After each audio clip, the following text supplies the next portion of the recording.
Hi friends, இன்னைக்கு நான் எதர்ச்சியாக தான் எங்கள் அம்மா வீட்டுக்கு போனேன். எங்கள் அம்மா கொஞ்சம் ஒரு மாதத்துக்கு முன்னாடியே ஒரு பயிர் நட்டுருந்தாங்க. அப்போ அது கொடியாக போய் தட்டுக்கு மேலே வரைக்கும் போயிட்டு சரியா.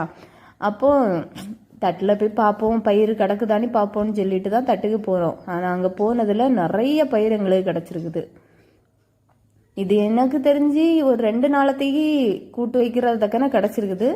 அதான் இது ஒரு கெமிக்கலை யூஸ் பண்ணாதனால ரொம்ப ஃப்ரெஷ்ஷாக இருக்குது. உங்களுக்கு இந்த பயிரெல்லாம் வளர்க்க பிடிக்கும்னா கமெண்ட் பண்ணுங்க.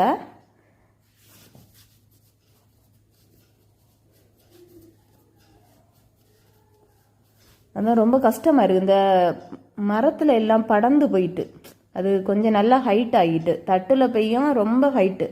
அதனால் நிறைய பயிர் ஒன்றும் பறிக்கலை, கைக்கு எட்டுறது தக்கன தான் பறிச்சிருக்கிறோம். அதுவும் அங்கங்கேயா ஒளிஞ்சு ஒளிஞ்சு கிடக்குது. அதான் எல்லாத்தையும் பறிச்சாச்சு. இதுதான் இந்த தடவை கிடச்ச பயிர். நிறைய கிடச்சிருக்கு. இனி ஒரு 2 நாளத்தையும் பயிர் கூட்டு வைக்கலாம். ஓகே ஃப்ரெண்ட்ஸ், வீடியோ பிடிச்சிருந்தனா லைக் பண்ணுங்கள், சப்ஸ்கிரைப் பண்ணுங்கள்.